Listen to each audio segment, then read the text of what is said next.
सबसे पहले सर, पूरी घटनाक्रम को लेकर के जिस तरीके से हर रोज हम बात कर रहे हैं और समझने की कोशिश कर रहे हैं, एक के बाद एक घटनाएं बदलती ही नजर आ रही है।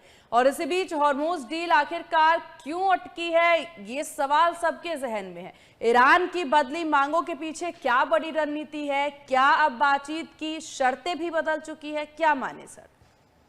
देखिए सीमा जी, ये हॉर्मोज की डील बड़ी कॉम्प्लिकेट हो गई है। कारण क्या है कि इसमें कहते हैं ना इंग्लिश में गोल पोस्ट बदलना। अगर आप गोल पोस्ट ही बदल दो तो भैया, पहले मुझे लगता था गोल पोस्ट क्या गोल पोस्ट हो गया वहां, तो मेरी तो दिशा ही बदल गई ना। देखिए, अब जो पहली बात है, अमेरिका के हमारे जेडी वेंस साहब कह रहे हैं कि डील बहुत जल्दी होने वाली है। बहुत बस मतलब पिछले हफ्ते भर से कह रहे हैं, बस टाइपिंग चल रही है। अब पता नहीं कौन सी हफ्ते भर से टाइपिंग चल रही थी।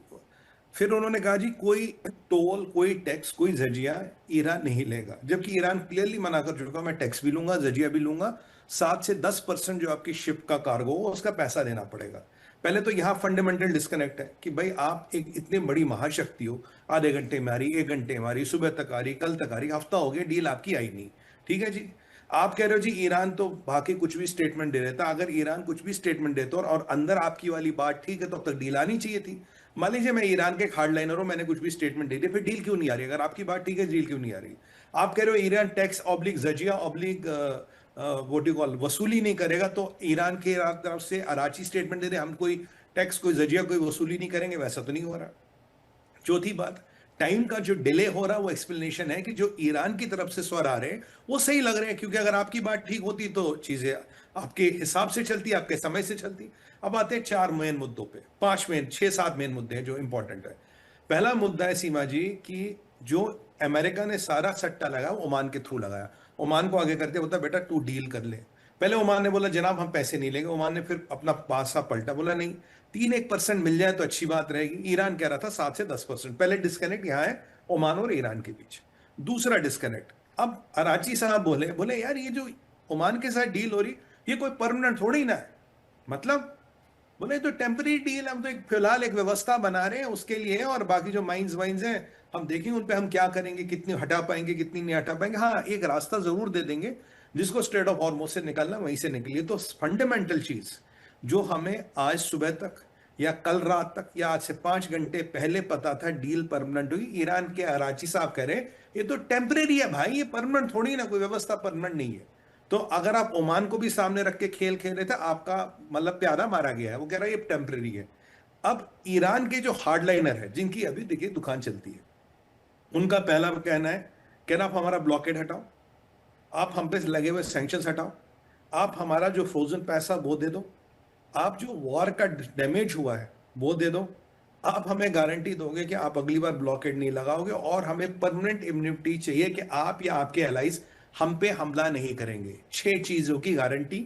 डील टेम्परेरी, जजिया भी लूंगा, 7वां पॉइंट, और जब कब आएगी तब आएगी। कह रहा तब तक स्ट्रेट ऑफ हॉर्मोज बंद है। जब तक ये शर्तें नहीं मानते हम स्ट्रेट ऑफ हॉर्मोज खोलेंगे ही नहीं।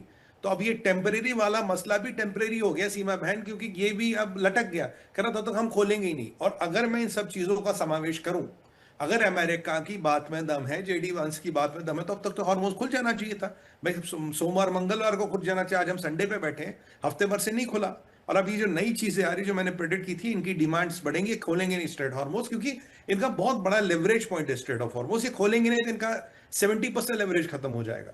और जितना स्ट्रेट ऑफ हॉर्मोज डिले होगा उतनी तेल की कीमतें हिलेगी, उतना ट्रंप का मिड टर्म हिलेगा। तो ईरान इसको लंबा खींचना चाहता है। तो अगर कल तक हम कह रहे थे कि भाई मसला केवल ओमान के साथ अंडरस्टैंडिंग है और जजिया है, आज के दिन में 8 मसले हो गए। कल 2 थे मोटे मोटे, आज 8 से 9 मसले खड़े हो गए। और अब जेडी वन साहब क्या कह रहे हैं, किस आधार पे कह रहे हैं, और उनकी किनसे बात हो रही है वो हमें नहीं पता। उस पर ईरान का एक और स्टेटमेंट आता है। अमेरिका का दावा, हम ईरान से डायरेक्ट बात कर रहे हैं, ठीक है जी।